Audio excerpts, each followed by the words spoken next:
Yo dude, how's it going? Welcome back to another video, and today I'm going to teach you the easy way to paint non-metallic metal. Now, non-metallic metal is one of those things that is deemed a super advanced, very expert paint job, and there's loads of reasons for it. And in fact, I've narrowed it down to like the 4 main principles of non-metallic metal that you need to be able to master to be able to paint non-metallic metal. And then I'm going to tell you what we're going to do about it. This is definitely another hobby cheat video. So for me, the 4 main principles of non-metallic metal are this. The first one is that you need to create an ambient set of light sources. Normally, you take your miniature, imagine 4 points around the mini at about equal intervals, and that would give you a miniature that sat nicely in an environment. The second one is counter reflections. You need to establish the environment the miniature is in. Maybe you stood in a field and would see grass. Maybe stood in a city that's on fire and would see flames. Maybe there's other parts of the miniature himself that would reflect onto the armor. This one's quite tricky to do. The third one is that your gradients and your blends need to be super smooth. Metal is normally very smooth and shiny. Look at things like cans of soda pop or cars that have been nicely polished to almost a mirror shine. That gradient for the light effect comes in super smooth. There's no stop start, and that's a really hard thing to replicate, even if you have got your paint consistency right. And the fourth one is making sure your contrast is nice and high. You need to have the lightest lights and the darkest shadows. You've got to have that separation between those two things. Now for me, those 4 things are something that is integral to painting non-metallic metal. If you don't do all of these things, it's not really going to look right. Or is it? What if I told you that you could basically disobey all 4 of these things to give yourself something that's still going to have the right characteristics of metal, but be a lot easier to paint? So what are we going to do? Well, the first one is that ambient light source we're going to replace with a single light source. Why don't we imagine that this miniature isn't stood in a town that's bustling with burning torches all around him, and is instead stood somewhere with just the moonlight to illuminate him. And then for the second one, we've just established that instead of having lots of light sources, we've got one. It's moonlight, it's normally quite dim. So we have the miniature set in a darker environment. This is going to cut down on the number of additional reflections that you need to put onto your metal. So the third one is really only applicable if we have a miniature that's wearing a nice smooth panel of armor. What if instead of that we replace his armor with a battle damaged finish? It's rough, it's pitted, it's tarnished, it's got all these things which help cut down on the smoothness of the material that we're painting, which means that our blends don't need to be as smooth. We can use stippling to create texture. We can apply areas of battle damage to break up the surfaces, which means we have less of an area we need to create a smooth blend on. We can basically cheat at this to ensure that what we don't need to do is spend hours glazing and blending parts of our armor to still provide a look that looks like metal, but importantly isn't. And then number 4, the last one on this list, is high contrast. Now we still need to do that, but instead of going through a large set of blends, we're going to use literally 3 paints in the entirety of this demonstration, and that's going to make this a lot easier. So we're going to work with pure white and we're going to work with solid black, and that's going to allow us an easy way to get maximum contrast between those 2 parts on our miniature. Now, we've gone through how we're going to take the rules of non-metallic metal and break them. Let's see it in action. Okay, so that was the theory, let's get to the practice. Now, with anything that you're going to create any kind of blend on, it's always best to prepare your palette first. I've got some Thramar Black, some Signar Blue, and some Morrow White, all from P3, and some water from, well, the tap. And we're going to start making up our blue-black mix, which we're going to use as a base coat for our miniature. If you've not seen my video on how to thin paint, I suggest watching that before trying this technique. But essentially, all you need to do at this stage is make sure you've got everything painted on the miniature, apart from the darkest recesses. So anywhere there's some battle damage, anywhere there's a little bit of a recess between some armor plates and so on, otherwise hit pretty much everything, whether it would be illuminated or not by our light source. Next up, we're going to start bringing in some of our midtones. Now, we just mixed some white in with this to achieve a nice, still dark blue-grey, but something that's got a little bit more lightness to it. And we're imagining that our light source is up in the top left of the model as we look at it. So up above and to the left of the axe that he's holding, big halberd. What we need to do is we need to start working on the sides of the armor that get the most light from there. So for the most part, that will be anything on the left-hand side of the model. We want to make sure we've left some areas that would be darker. So think about where the light would hit the miniature from those angles. Sometimes it helps to just pick the mini up, turn it around from that perspective and see what you can see. Then apply a highlight to those areas. You'll notice I'm leaving a fair amount of darkness around the arm. Essentially what I'm doing here is creating a volumetric highlight, which is basically just sort of bringing out the natural shapes of the armor in this case. That's kind of the way it would work with anything, whether it's armor, whether it's an organic creature like a troll or a dragon or whatever, it doesn't really matter. Essentially what you're doing is you're using some nice thin paint and some nice smooth brush strokes to create that effect. You see from here we've got nice light on the left hand side and the upper portions of our miniature and darker in the bottom portion. We're now adding in some highlights to our sword, and whilst I'm doing this, why don't you hit the bell button, why don't you click subscribe, and maybe even if you like the video, give it a cheeky thumbs up. If you really do like the video though, why don't you come on over to Twitch where you can see me stream 4 days a week. There's times and links in the video description below. You can ask any questions you want and have them answered in real time. And you can even win minis. This mini in fact was a giveaway mod.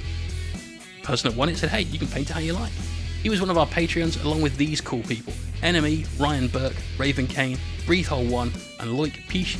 Thanks to all of you guys, and if you'd like to become a Patreon member as well, you can get tutorials just like this one every other week, as well as a written guide every single week as well. With the halberd, you can see we're highlighting quite a lot of the top part of this. Now, I made a mistake when I was doing this, and you should probably be able to see it quite clearly here. One of my brush strokes went way too far onto the blade of the axe itself. Now, that's not a problem because we're going to cover that up later on, and if you make a mistake when you're doing any kind of technique like this where you've got a load of different coats of paint that we're going to be using, don't worry about it, relax. This is a very relaxed painting style. We're kind of sketching everything on the miniature in the same sort of way that you'd sketch and shade with a pencil in an art book. So just remember, we can go back and forth, we can go higher and lower with our paint values to enable that to happen. We're adding a little bit of white now to our mix to make our highlight. This is our first highlight. And again, we're bringing out a lot of the edges on our miniature. We're going to start working on the places where the light would hit it a little bit more. Remember from earlier on when I said we're going to use one light source rather than 4? Well, this is where that comes in really, really handy. We're able to just take the areas that would be in view of that moonlight and start hitting those with a highlight. You can see we're paying attention to anything that's underneath an area of battle damage, because that battle damage will be dented into the armor, leaving a lip, just something that's exposed a little bit more to the light on the bottom right hand side of it. So if you think about things like that when painting your armor, you'll have a really easy time of this. Remember, we still want the armor to look battle worn, a little bit damaged and pitted and so on, and so there's nothing wrong with a little bit of rough brush strokes, but ideally keep your paint nice and thin to have a smooth application where you want it. If you want something to look a little bit rougher in a certain area, then you can do this. Just apply loads of short lines and still have that rough texture, but have it in a nice, easy, controlled way. Don't keep your paint super thick or anything just for that. Thin it down nicely, make sure it flows really, really well. And again, if you haven't seen that video, I'd strongly suggest you watching it. Here you can see we're applying lots more highlights to the axe head than we are to anywhere else. This is because it's the furthest point upwards on the model and is closest to our light source. Now, I appreciate the light source is the moon, and so really it's not that much closer, but it helps to build the narrative.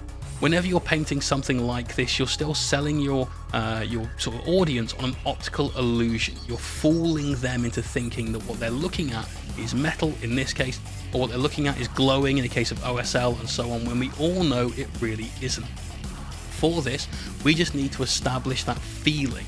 And because we've used a lot of blue in our base coat, and we're adding in just white as we go, people will automatically think, moonlight, because it's one of those weird sense memories that people have. In a similar way that if you paint something red and add a little bit of yellow and orange to it, people would think hot, or add some blue to something like a frozen landscape sort of thing, people will think cold. This works the same way, so you can get away with it. Now for this bit of the paint scheme, you can see we've added a lot more white into this. We started to really build some contrast in what we've got going on. Now we're looking to build some very rough textures here, and this is where we go back to that stippling effect. You can see the tiny brush strokes that we've got here. We're also adding in some little strikes of battle damage. On the foot earlier on, you saw a couple of little lines of paint that went in there. That was just to help provide a little bit more interest there. If we break up the surfaces by using these techniques to provide some texture, it means that we don't have to have our blends as smooth. This was one of the other 4 rules of working with non-metallic metal, was getting those smooth blends. Because we don't need to do that, and we can just use these little rough bits of texture that we've chosen to put on the model in the areas that we've chosen them, we're going to get something that still looks realistic. It's just not going to be smooth, super shiny, like brand new metal. It's going to be something that looks a little bit more worn, a little bit more used and battered, but it's still importantly going to give us that right effect. On the axe, as before, we're putting much more highlights here. Anything that has like a little bit of an uptick to it, anything that sticks out a little bit more, gets a highlight. Anything that's further up the miniature gets more of a highlight. And we really want to make sure that we get those highlights nice and bold on the model, because that's what's going to generate that contrast. That was point 4 in our plan of how to do non-metallic metal, was to really establish that high contrast. Now we're adding loads more white into the mix, and we're really going to focus predominantly on the highest points of the miniature at this stage.